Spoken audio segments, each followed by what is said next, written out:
plus d'1 million de personnes qui savent de quoi on parle parce qu'ils l'ont regardé ce dimanche soir. Alexei Kavoun, donc, qui était un participant à l'émission Révolution. Pourquoi en reparler aujourd'hui? C'est que il était là, oui, pour danser. D'ailleurs, a été choisi par les juges, retenu par les juges, mais aussi pour passer un message politique.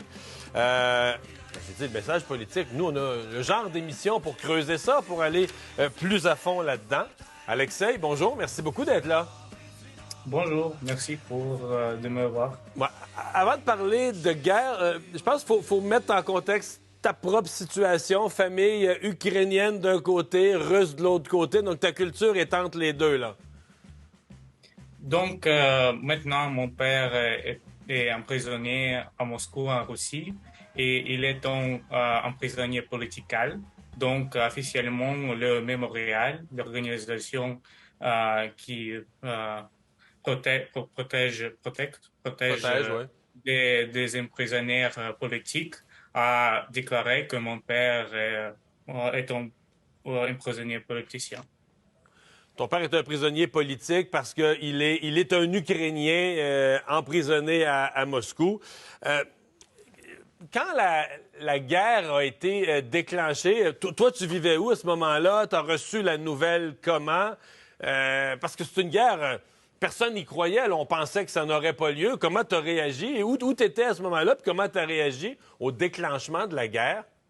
Donc, quand la guerre a commencé, on a pleuré et c'était un cauchemar pour tous nous, donc pour les gens ukrainiens aux premières.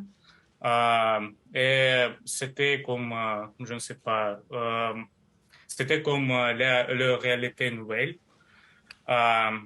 Et on pense que le février 24 est prolongé maintenant, comme il ne finit maintenant, oui. Et on a le sens qu'on habite dans 7 jours maintenant aussi. Donc, c'est un cauchemar qui est prolongé pour 7 mois maintenant. Un cauchemar qui ne finit plus. Là. Ouais. Et vous habitiez où à ce moment-là? J'habite à Montréal. Déjà en février, là? Oui, en février, j'habite à Montréal. J'ai déménagé ici il y a 1 an et demi.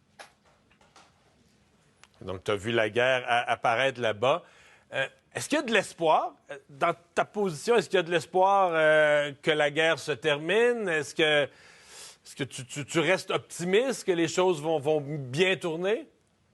Oui, bien sûr, je suis très optimistique. Mais pour le faire finir, tous les gens québécois, canadiens, nous tous, on doit donner les argent aux gens ukrainiens, à l'armée, et on doit l'aider aux réfugiés, bien sûr, maintenant, parce qu'il y a plus que 12 millions de gens réfugiés.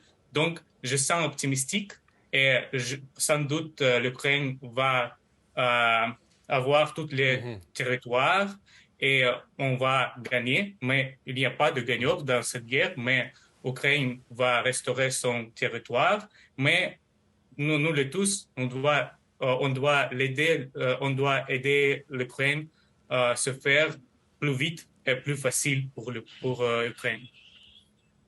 Qu'est-ce que tu penses de Vladimir Poutine? Moi, personnellement, je pense qu'il est, comment on peut dire, criminel. Un criminel? Il est une personne criminelle et je pense aussi qu'il est un terroriste. Donc, et on doit arrêter. Et pas lui seul, mais toutes les personnes qui sont maintenant dans le gouvernement russe, ils sont responsables aux premières pour cette guerre, que cette guerre a commencé. C'était leur décision. Et après ça, pas beaucoup de gens, plusieurs de gens dans le gouvernement a supporté ça. Donc, il est un criminel, c'est bien sûr, mais je pense qu'il il pourrait être considéré comme un terroriste international.